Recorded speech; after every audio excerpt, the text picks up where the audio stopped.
안녕하세요. 오늘은 스벤 누르드크 비스트 선생님의 모자가 사라진 날을 읽어드리겠습니다.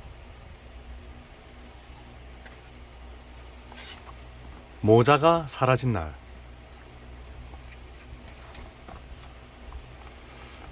할아버지는 절대 모자를 벗지 않았어.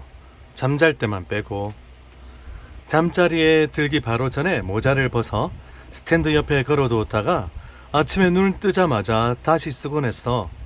그런데 어느 날 아침 눈을 뜨니 모자가 보이지 않는 거야. 할아버지는 들춰볼 수 있는 것은 적어도 3번은 들춰보았어. 어디다 두었더라? 할아버지는 적어도 7번은 머리를 톡톡 두드려 보았어. 할아버지는 화가 머리 끝까지 치밀어 발을 요란하게 쿵쿵거리며 부엌으로 갔어. 내 모자가 사라졌다. 혹시 네가 장난친 거냐? 할아버지가 소리쳤어.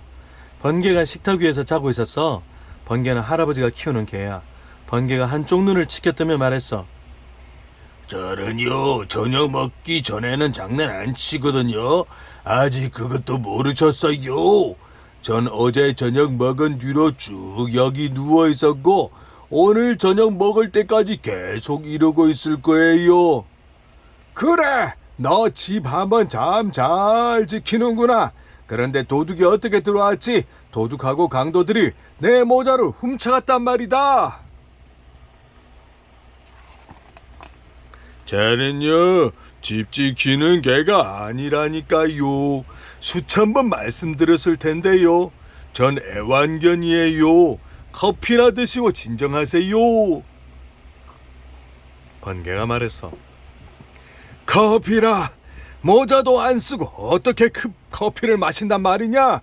할아버지가 투덜댔어. 아니, 이게 뭐지? 할아버지는 커피통에서 병정 인형을 집어 올리며 말했어. 그리고 어떻게 병정 인형이 커피통에 들어갈 수 있는지 생각하며 커피를 3잔이나 마셨지. 지금 생각났는데요. 할아버지 모자가 옆집 닭 아주머니 집으로 날아가는 꿈을 꿨어요. 그걸 왜 지금 해야 말해? 할아버지가 투덜대며 병정 인형을 주머니에 넣고 급히 밖으로 나갔어. 옆집 닭 아주머니는 정원에서 뜨개질을 하고 있었어. 안녕하세요, 닭 아주머니. 지금 모자를 찾고 있는 중이라오. 어젯밤 세상 모르고 잠이 푹 들었을 때 도둑들이 훔쳐갔다오. 아무것도 못 보았어? 밤에 세상이 푹 들었을 때 훔쳐갔다고요? 닭 아주머니가 물었어. 밤 세상 푹 무슨 말씀을 하시는지 모르겠네요. 지금 뜨개질을 하고 있어서 들을 수도 볼 수도 없어요. 그냥 앉아있을 뿐이지요. 커피는 냉장고에 있고 와플은 냄비 속에 있으니 직접 커피를 따라 와플을 적셔 드세요. 말은 하지 마시고요. 말은 제가 할 테니까요. 닭 아주머니가 말하고 있는 동안 할아버지는 직접 커피와 와플을 갖고 왔지. 할아버지가 와플을 깨무는데 그 속에 시계줄이 들어있지 뭐야. 할아버지가 막 물어보려는 순간 닭 아주머니가 먼저 말했어. 헛간에 누군가 있던데요. 어젯밤 할아버지가 푹 잠들었을 때 무슨 일이 있었는지 물어보세요. 할아버지가 생각하시는 것보다 많은 것을 알고 있을 거예요. 어쩌면 모자들을 쫓아다니고 있는지도 몰라요. 할아버지는 시계줄을 주머니에 넣고 곧장 헛간으로 갔어. 헛간안은 꽤 밝았어. 커다란 야자나무며 국화, 딸기나무, 사탕수수가 커다랗게 구멍난 지붕 아래서 자라고 있었어. 아무도 보이지 않았지만 분명 누군가 있었어. 누구한테도, 심지어 할아버지한테도 들키고 싶어하지 않는 누군가가. 그 누군가는 나무들 사이 나무 괴짝 안에 살고 있었어.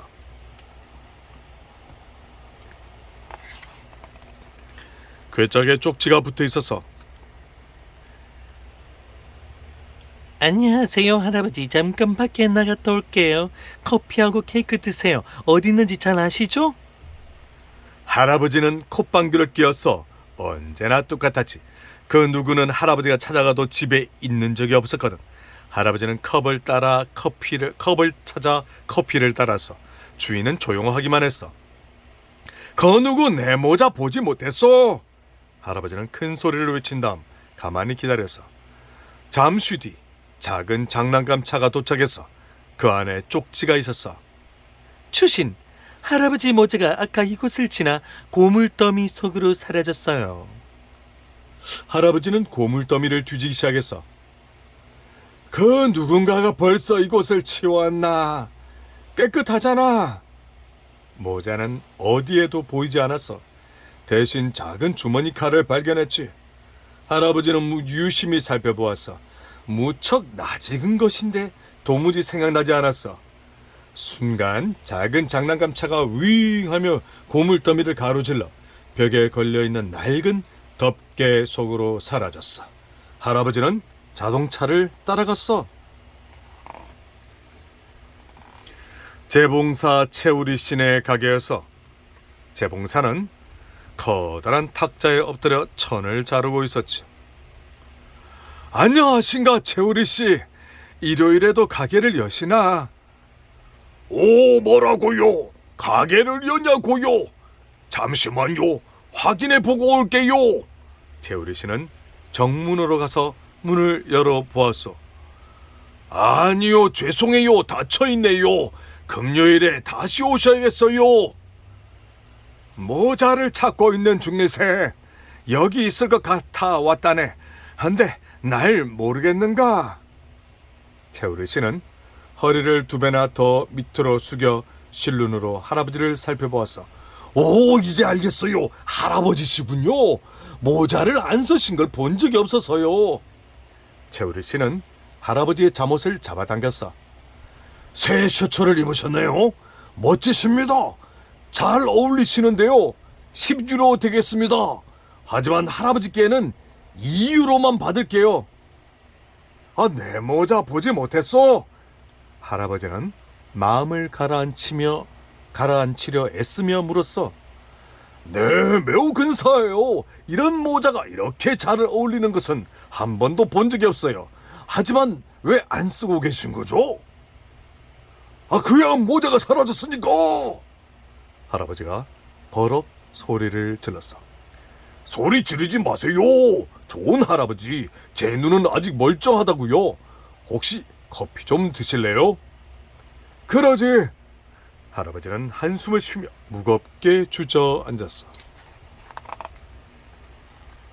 최우리 씨는 할아버지에게 쟁반과 보온병을 건네주었어. 직접 따라두세요. 전 따로 해야 할 일이 있답니다. 최우리 씨는 그렇게 말하고 문 옆에 가서 섰어. 할아버지가 커피를 따르는데 보온병에서 자석이 굴러떨어졌어. 할아버지는 자석을 집었어. 옛날에 그것과 똑같은 자석을 갖고 있었던 생각이 났어. 커피 안에 왜 자석이 있지? 할아버지가 말했어. 자석이 있으면 뭐합니까? 자식이 있으면 뭐합니까? 무자식이 상팔자지요. 최우리 씨가 말했어. 정말 이상하군. 할아버지가 곰곰 생각하며 말했어. 할아버지 모자 저기 있네요. 날아가고 있어요. 왜 날아갈까? 보통 때도 저래요? 뭐라고? 어디 있다고? 할아버지는 벌떡 일어났어. 저기 담장 뒤로 사라졌어요. 요즘 모자들은 얼마나 똑똑한지 날기까지 한다니까요. 할아버지는 담장으로 달려가다 헐떡거리며 다름질을 멈췄어. 어서 오세요. 온갖 멋진 물건들이 있답니다. 별로 비싸지 않아요. 아주 싸게 드립니다. 목소리가 바로 옆에서 울리는 바람에 할아버지는 펄쩍 뛰어올랐어. 노점에 놓고 작은 물건들을 파는 토끼가 옆에 서 있었어. 깜짝 놀랐잖아. 할아버지가 소리쳤어. 위험하지 않으니 걱정 마세요. 토끼가 무는 거 보셨어요? 혹시 내 모자 날아가는 거 보지 못했나? 할아버지가 물었어. 죄송하지만 오늘은 모자가 없네요. 내일 멋진 새 모자가 들어올 겁니다. 하지만 다른 것들이 얼마나 많은데요. 한번 보시라니까요.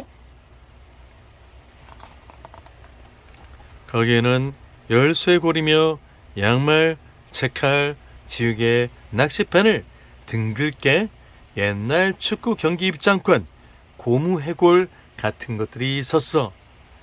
한 개에 1유로예요. 150유로에 몽땅 다 드리지요. 진짜 플라스틱 하우스로 되어 있어요. 몽땅 다 고무리로군. 오토바이는 없나? 할아버지가 물었어. 잠깐만요. 창고에서 찾아볼게요. 토끼가 담장 사이 헐거운 판자 사이로 사라졌어. 토끼가 없는 동안 할아버지는 공짜라고 쓰여있는 상자에서 낡은 호루라기를 발견했어. 고장난 것 같았지만 어쩐지 마음에 들어 주머니에 집어넣었지. 토끼가 담장 사이로 고개를 내밀었어. 어르신, 와서 보세요. 담 저편에 보조석이 달려있는 낡고 녹슨 오토바이가 세워져 있어서 유명상표랍니다. 새거나 다름없었죠. 단돈 11유로입니다. 아주 좋은 겁니다. 기름만 조금 넣어주면 끝내주게 달릴 거예요. 직접 눈으로 봐야 믿지. 할아버지는 그렇게 말하고 보조석에 올라탔어. 시범 주행을 하며 내 모자를 따라잡을 수 있는지 한번 보세나. 문제 없습니다. 기름 좀 넣고요. 토끼가 말했어.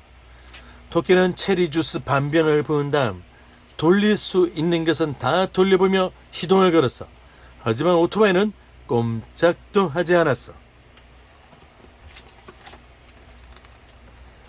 내가 한번 볼까? 오토바이라면 내가 좀 알지. 스패너하고 망치 좀 줘보게. 할아버지는 기분이 좋아졌어. 나사를 풀었다 조이고 망치질을 하고 칙칙 기름을 뿌렸지. 토끼는 무척 감명을 받았어. 다시 한번 해보세. 헬멧 쓰게. 자, 출발해 볼까? 할아버지와 토끼는 담을 훌쩍 뛰어넘어 부릉부릉 좁은 길을 달렸어. 좋았던 그 옛날이 떠오르는군. 할아버지는 생각했어. 어르신, 정말 한솜씨 하십니다. 토끼가 소리치며 할아버지에게 입을 쫑 맞추었어. 끝내주는데요. 가격을 14유로로 올려야겠어요. 기어를 2단으로 넣어볼까요? 그래 볼까? 아니 당장 4단으로 올려도 좋지. 할아버지가 외쳤어. 그 말은 하지 말았어야 했어. 기어를 4단으로 올리는 순간 오토바이가 쏜살같이 튀어나갔거든. 할아버지와 토끼는 들판을 달리고 또 다른 들판을 달리고 또 초원을 달렸어. 그런데 바위가 나타났어. 쿵! 오토바이가 공중으로 날아올랐어. 할아버지는 공중에서 한 바퀴 돌아 풀밭에 떨어졌어. 오토바이가 덜걱덜걱 타다타다 소리와 함께 언덕 너머로 사라졌어. 곧 모든 것이 고요해졌어.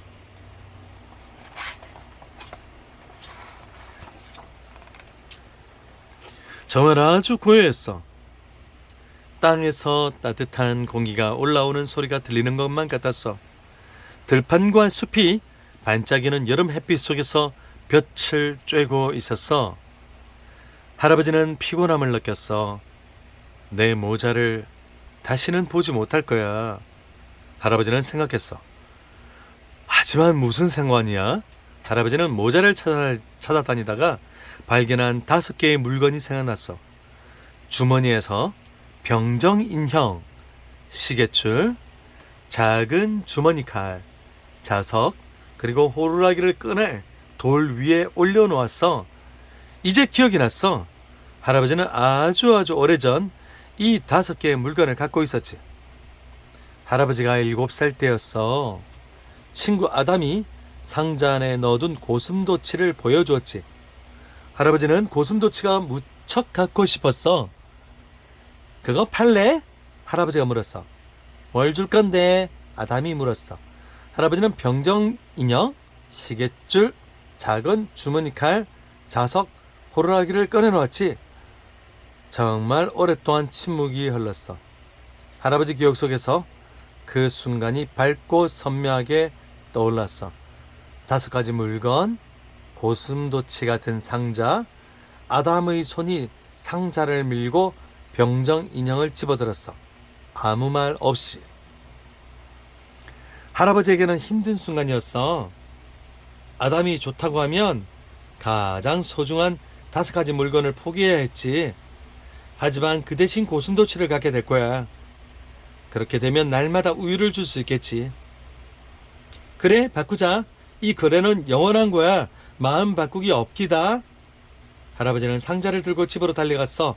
너무 행복해서 심장이 껑충껑충 뛰었지.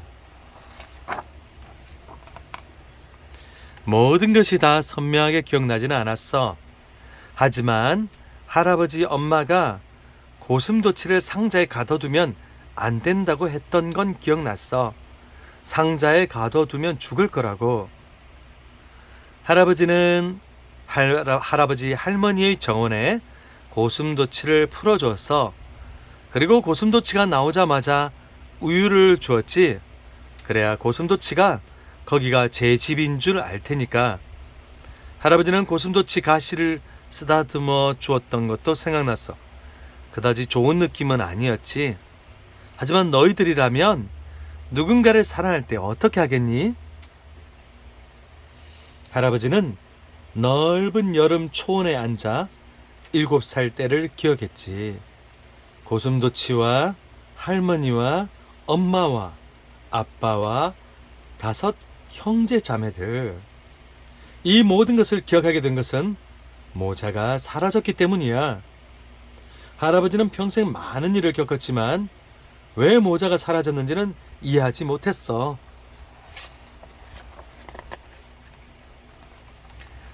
할아버지는 집으로 돌아왔어. 이제 모자에는 신경 쓰지 않았어. 할아버지는 책상 위에 5가지 물건을 올려놓았어. 그리고 옷장에서 다른 모자를 찾아보았지. 어쩌면 이 모자를 쓸 수도 있겠지. 할아버지는 생각했어. 그래, 노인이라고 꼭 모자를 쓸 필요는 없지. 게다가 아직 여름이 많이 남았잖아. 머지않아 모자를 쓰는 게 좋을 때가 올 거야. 오늘은 모자가 사라진 날을 읽어드렸습니다. 여러분 다음에 또 만나요. 안녕.